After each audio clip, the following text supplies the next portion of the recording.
नमस्कार, मैं हूं विवेक श्रीवास्तव। नरेंद्र मोदी की हैट्रिक रोकने के लिए इंडिया गठबंधन ने प्रयास तेज कर दिए और यूपी में कांग्रेस महासचिव प्रियंका गांधी के साथ समाजवादी पार्टी की सांसद और अखिलेश यादव की पत्नी डिंपल यादव ने भी रैली और रोड शो के जरिए बीजेपी को रोकने का बीड़ा उठाया है।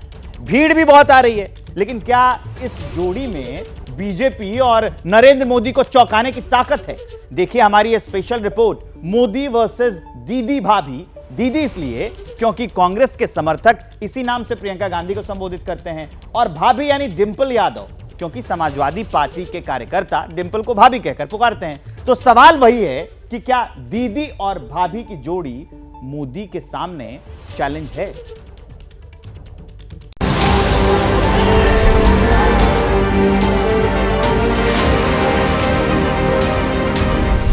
नरेंद्र मोदी की संसदीय सीट पर प्रियंका गांधी और डिंपल यादव का ये रोड शो भीड़ के लिहाज से तो हिट रहा। समर्थकों से पटी सड़क पर कांग्रेस के झंडे भी दिखे और एसपी का भी झंडा गठबंधन में सब बढ़िया है का संदेश देता हुआ नजर आया। नरेंद्र मोदी के सामने 2 बार करारी शिकस्त खा चुके अजय राय के लिए प्रियंका और डिंपल का ये रोड शो बूस्टर से कम नहीं। सवाल है कि क्या वाराणसी में अपराजय समझे जाने वाले मोदी के खिलाफ दीदी और भाभी की ये जोड़ी माहौल बना पाएगी?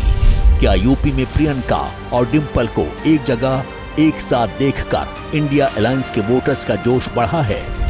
और क्या नरेंद्र मोदी के करिश्माई असर को फीका करने का दम दीदी और भाभी की जोड़ी में है? इस सवाल का जवाब हम वाराणसी के वोटर से लेकर राजनीति की करवट पर दशकों तक नजर रखने वाले विश्लेषकों से भी जानेंगे। लेकिन पहले वाराणसी को लेकर दीदी और भाभी की तैयारी देख लीजिए। 13 और 14 मई को नरेंद्र मोदी वाराणसी में थे।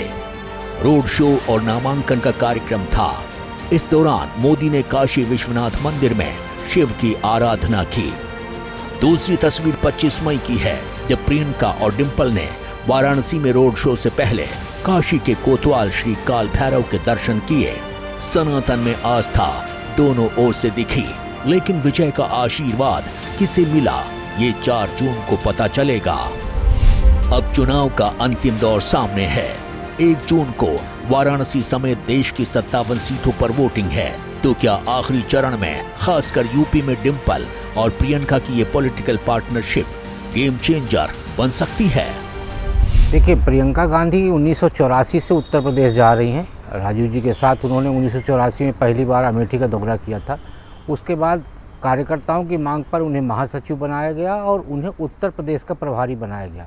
लेकिन प्रभारी होते हुए भी कांग्रेस को कोई बहुत ज़्यादा वोट के हिसाब से और सीट के हिसाब से नहीं जिता पाई प्रियंका जी। उनके ही प्रभारी कार्यकाल में अमेठी का चुनाव कांग्रेस हारी है। उनके ही प्रभारी कार्यकाल में 2022 के विधानसभा चुनाव में 350 से ज़्यादा सीटों पे कांग्रेस की जमानत जब्त हो गई थी। तो इस तरीके से प्रियंका गांधी किसी तरह से बहुत बड़ा प्रभावी साबित हो रही हैं उत्तर प्रदेश में, या 2024 के चुनाव में होंगी, इसकी संभावना बिल्कुल नहीं लग रही। और डिंपल जी और प्रियंका जी का जो रोड शो हो रहा है या जो रैली हो रही है, उसमें आने वाली भीड़ वोट में परिवर्तित होगी, इसकी भी संभावना कम है, क्योंकि डिंपल जी सिर्फ अखिलेश यादव की पत्नी के रूप में जानी जाती हैं। समाजवादी पार्टी के नेता के रूप में उनकी पहचान नहीं है, और कांग्रेस नेता के रूप में प्रियंका वाड्रा जी का अभी तक का जो प्रदर्शन रहा है वो विफल साबित हुआ है। देखिए, कांग्रेस और समाजवादी पार्टी में ये दोनों जो महिला नेता हैं अपनी पार्टी की स्टार प्रचारक हैं। स्टार कैंपेनर्स की लिस्ट में इनका नाम है, प्रियंका गांधी का भी और डिंपल यादव का भी। तो इसलिए जब स्टार प्रचारक या इस तरह के लोग इस कद के नेता प्रचार करते हैं, तो सबसे ज़्यादा फर्क पड़ता है कार्यकर्ताओं पर। कार्यकर्ताओं में एक नया उत्साह, एक नया जोश आता है, लेकिन उससे वोट बदल जाएगा आखिरी समय पर, ऐसा लगता नहीं। वोटिंग प्रेफरेंस जो है लोग अपना पहले से डिसाइड करके रखते हैं। जो फ्लोटिंग वोटर जिसको कहा जाता है, मुझे इस चुनाव में दिख रहा है कि उसकी संख्या बहुत ही कम है। लोग तय करके बैठे हैं कि या तो मोदी के पक्ष में वोट देना है या मोदी के खिलाफ वोट देना है। तो इस चुनाव प्रचार का जो आखिरी चरण में हो रहा है, उसका बहुत ज़्यादा इम्पैक्ट मुझे लगता नहीं कि पड़ेगा। यूपी में प्रियंका गांधी का फोकस 3 सीटों पर सबसे ज्यादा है। पहली है रायबरेली, क्योंकि वहां से उनके भाई राहुल मैदान में हैं। दूसरी सीट है अमेठी, क्योंकि वहां से पार्टी और परिवार दोनों की प्रतिष्ठा जुड़ी है। और तीसरी सीट है वाराणसी। इंडिया गठबंधन हर कीमत पर वाराणसी में अपनी मजबूत उपस्थिति दर्ज कराना चाहता है। तो क्या डिंपल और प्रियंका की जोड़ी में राहुल और अखिलेश की जोड़ी से ज्यादा अपील है? देखिए, प्रियंका जी का चेहरा मोहरा इंदिरा जी से मिलता है, ये राजनीति में बहुत बड़ा कहना चाहिए कि प्रभावकारी होगा, ऐसा नहीं है। इंदिरा जी भले ही पंडित जवाहरलाल नेहरू की बेटी थी, पर वो संघर्ष में तब के खड़ी हुई थी और 1969 में उन्होंने नई कांग्रेस खड़ी किया अपने दम पे, और वही कांग्रेस आज भारत में है। रही बात चेहरा मिलने के कारण प्रियंका जी बहुत ज़्यादा प्रभावकारी कांग्रेस को कर पाएंगी, तो इंदिरा जी के कार्यशैली और प्रियंका जी के कार्यशैली में बहुत अंतर है। इंदिरा जी देश की जनता में अपनी स्वीकार्यता बनाई थी और प्रियंका जी देश की जनता और कांग्रेस के अंदर भी अभी तक स्वीकार्यता नहीं बना पाई हैं। जहाँ तक डिंपल जी का सवाल है, तो डिंपल जी अभी भी सिर्फ अखिलेश यादव की पत्नी और मुलायम सिंह यादव की बहू के रूप में जानी जाती हैं, और डिंपल जी खुद अपना एक लोकसभा चुनाव हार चुकी हैं। ऐसे में वो एक सुरक्षित सीट मैनपुरी से चुनाव लड़ रही हैं, और वो पूरे उत्तर प्रदेश में समाजवादी पार्टी और कांग्रेस गठबंधन के लिए कोई बहुत अच्छा प्रदर्शन तैयार कर पाएंगी, इसकी संभावना मुझे नहीं दिखाई देती। नहीं, देखिए, प्रियंका गांधी जब राजनीति में आई नहीं औपचारिक रूप से, तब से ये कहा जाता था कि उनमें इंदिरा गांधी की झलक दिखती है। जाहिर है कि इंदिरा गांधी की पोती है तो उनकी झलक तो दिखेगी, बड़ी स्वाभाविक सी बात है। लेकिन उसका चुनाव पर कोई असर पड़ता है, ये दिखाई नहीं दिया। 2019 में राहुल गांधी प्रधानमंत्री पद के उम्मीदवार थे, कांग्रेस पार्टी के राष्ट्रीय अध्यक्ष थे। प्रियंका वाड्रा उत्तर प्रदेश की, आधे से ज़्यादा उत्तर प्रदेश की प्रभारी थी, और अमेठी रायबरेली की भी प्रभारी थी। तो ऐसे में उनके प्रचार के बावजूद राहुल गांधी चुनाव हार गए। अब हम आपको डिंपल यादव का एक इंटरव्यू भी दिखाएंगे। आज मोदी ने यूपी में कैसे एसपी और कांग्रेस के अलायंस पर बहुत ही धारदार अटैक किया, यह भी सुनाएंगे। लेकिन सबसे पहले यह जान लीजिए कि आखिर 1 जून को यूपी में कहां-कहां वोटिंग होने वाली है और किस सीट पर कांटे की लड़ाई के आसार हैं। अंतिम चरण में यूपी की 13 सीटों पर वोटिंग होगी। ये 13 सीटें हैं वाराणसी, गोरखपुर, गाजीपुर, घोसी, मिर्जापुर, बलिया, महाराजगंज, कुशीनगर, रॉबर्ट्सगंज, देवरिया, चंदौली, बांसगांव और सलेमपुर।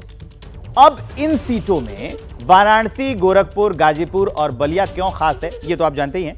अब बताते हैं कि आखिर क्यों 2014 और 2019 में पूर्वांचल का पैटर्न बीजेपी को चौंकाता है। 2014 में आजमगढ़, लालगंज, गाजीपुर, घोसी और जौनपुर, इन सीटों पर बीजेपी की जीत हुई थी। लेकिन 2019 में बाजी पलट गई और ये सभी 5 सीटें बीजेपी हार गई। इस हार का बदला लेने के लिए बीजेपी ने तैयारी तो बहुत की है, लेकिन एसपी और कांग्रेस का गठबंधन कह रहा है कि इस बार भी पूर्वांचल में बीजेपी को झटका लगने वाला है।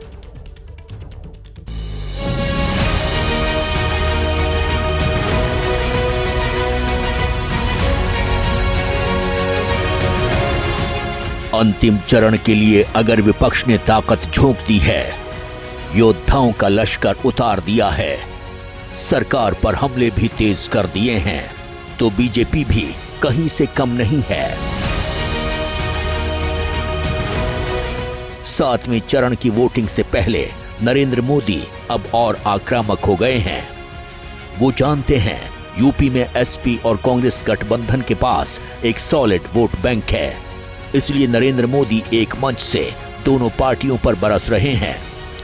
जिस घोसी लोकसभा सीट पर बीजेपी के लिए फाइट टफ मानी जा रही है, वहां मोर्चा संभाला नरेंद्र मोदी ने। 2012 में सपा ने अपने घोषणा पत्र में साफ साफ लिखा है कि जैसा आरक्षण बाबा साहब आंबेडकर ने दलितों को दिया, वैसा ही आरक्षण मुसलमानों को दिया जाएगा। ये संविधान की भावना के खिलाफ है। ये बाबा साहब आम्बेडकर की भावना के खिलाफ है। लेकिन इंडी वालों को इसकी कोई परवाह नहीं। आप याद कीजिए, चुनाव के समय ये मंदिरों में जाने का दिखावा करते हैं, लेकिन 500 साल बाद हमारी सभ्यता, हमारी आस्था का इतना बड़ा पल आया तो ये राम मंदिर को गालियां देने लगे, खोट ढूंढने लगे। ये लोग राम मंदिर बनने से बहुत नाराज हुए। ये लोग लगातार दबाव बना रहे हैं कि जैसे साहबानों का फैसला पलटा, वैसे ही राम मंदिर पर सर्वोच्च अदालत का फैसला भी पलटा जाए। नरेंद्र मोदी के तीखे होते हमले प्रमाण हैं कि अंतिम चरण में भी बीजेपी कहीं कोई कसर नहीं छोड़ना चाहती। पूर्वांचल में पिछली बार एसपी और बीएसपी गठबंधन ने बीजेपी को चौंकाया था। इस बार एसपी के पास मायावती का साथ तो नहीं है, लेकिन प्रियंका और डिंपल की जोड़ी से विपक्ष को उम्मीद तो जगी है। देखिए, वाराणसी में फिलहाल तो मुझे नहीं लगता कि नरेंद्र मोदी के लिए किसी तरह की चुनौती है, क्योंकि इंडिया गठबंधन वहाँ मोदी के मुकाबले के लिए पर्याप्त, या कहना चाहिए कि वही बहुत प्रभावशाली उम्मीदवार ही तैयार नहीं कर पाया। अजय राय जी वाराणसी से चुनाव लड़ने को तैयार नहीं थे। वो भदोही और बलिया सीट से चाह रहे थे। गठबंधन के तहत भदोही और बलिया सीट नहीं मिली। अंत में उनको हार के वाराणसी से चुनाव लड़ना पड़ रहा है। पूरे चुनाव में अजय राय जी कहीं भी उस मुस्तैदी के साथ लड़ते हुए नहीं दिख रहे हैं। सिंहद्वार से प्रधानमंत्री नरेंद्र मोदी ने भी अपनी अभी हाल में नामांकन यात्रा के दौरान भी उन्होंने अपना रोड शो शुरू किया था। और मदन मोहन मालवीय जी के माल्यार्पण का जहाँ तक सवाल है, तो इसके पहले कभी भी गांधी परिवार उस इलाके में या उस चौराहे के आसपास दिखाई नहीं दिया। ये सिर्फ चुनावी कहना चाहिए कि प्रदर्शन है, और उसके बाद गांधी परिवार फिर उस चौराहे से कभी गुजरेगा या सिंहद्वार के पास से गुजरेगा, इसकी संभावना नहीं लग रही। नहीं, देखिए, काशी में तो मोदी के अलावा किसी का कोई जोर नहीं है। आप पहले चुनाव से देख लीजिए, 2014 में अरविंद केजरीवाल लड़े थे, तब एक परसेप्शन बना था कि शायद बड़ा क्लोज कंटेस्ट है, लेकिन जब नतीजा आया तो पता चला कि वो अंतर बहुत भारी है। और पिछले 10 साल में जिस तरह से काशी विश्वनाथ धाम और उसके अलावा काशी में इंफ्रास्ट्रक्चर डेवलपमेंट का काम नरेंद्र मोदी ने किया है, उसको देखते हुए और जो उनकी लोकप्रियता है काशी में और काशी के लोगों से जो जुड़ाव है, जो कनेक्ट है, जो सीधे लोगों से जुड़ते हैं, वो उसको देखते हुए मुझे नहीं लगता कि प्रियंका वाड्रा और डिंपल यादव का ये जो रोड शो था या उसके अलावा अगर वो प्रचार करती हैं तो उसका कोई बड़ा असर जो है वोट शिफ्ट करने में पड़ेगा, ऐसा नहीं लगता। वैसे सत्ता के महासमर में प्रियंका गांधी नहीं लड़ रही हैं। वो कांग्रेस और इंडिया गठबंधन के लिए धुआंधार प्रचार कर रही हैं। रायबरेली से पंजाब तक मेहनत कर रही हैं। लेकिन डिंपल यादव स्टार प्रचारक होने के साथ साथ मैनपुरी से चुनाव भी लड़ रही हैं। मैनपुरी से आज तक समाजवादी पार्टी हारी नहीं है और बीजेपी वहां कभी जीती नहीं है। कुछ दिन पहले एबीपी न्यूज पर डिंपल यादव ने इस चुनाव को लेकर बड़ी बात कही थी। मैनपुरी क्योंकि एक सेफ सीट है, वहां से आप चुनाव लड़ रहे हैं, लेकिन समाजवादी पार्टी की अगर मैं बात करूं तो बाकी जगहों पर जहां जहां आप लोग चुनाव लड़ रहे हैं, मामला टफ है क्या? क्योंकि 80 से 80 सीटें जीतने का दावा बीजेपी कर रही है। मैं समझती हूँ ये बात बोलना कि 80 में से 80 सीट जीत रहे हैं, ये अपने आप में दर्शाता है कि भारतीय जनता पार्टी कितना झूठ बोल सकती है। और लगातार लोगों के साथ उन्होंने झूठ बोला है, लेकिन अब सभी वर्ग के लोग भारतीय जनता पार्टी से कहीं ना कहीं नाराज हैं और कहीं ना कहीं हमारा जो युवा है वो आक्रोशित है, क्योंकि आज युवाओं के पास रोजगार और नौकरियां बिल्कुल नहीं है। ये सवाल मेरा इसलिए भी था क्योंकि बीजेपी का ये कहना है कि हमने अमेठी, मतलब टफ सीट्स की उन्होंने बात की, आजमगढ़ हो, रामपुर हो, सब हमने जीत ली, तो फिर बाकी जो बची हुई सीटें हैं वो भी कोई बहुत बड़ी चुनौती नहीं। सब हमने जीत ली हैं तो ये भी कोई चुनौती नहीं। मैं समझती हूँ परिस्थितियां इस बार चुनाव में बहुत ही अलग हैं, और अगर वो सोच रहे हैं कि 80 में से 80 सीट वो जीत रहे हैं तो अच्छी बात है, सोचने दीजिए। लेकिन मैं कहना चाहूंगी इस बार उत्तर प्रदेश में समाजवादी पार्टी बहुत अच्छा परफॉर्म कर रही है। अब डिंपल यादव के कॉन्फिडेंस की सबसे बड़ी परीक्षा है। 1 जून को 7वें और अंतिम चरण की वोटिंग है। डिंपल और प्रियंका की हुंकार को काटते हुए नरेंद्र मोदी दावा कर रहे हैं कि बीजेपी ने 7वें चरण से पहले ही बहुमत पा लिया है। अब लड़ाई 400 पार जाने की है। बड़ा मंगल के दिन फिर एक बार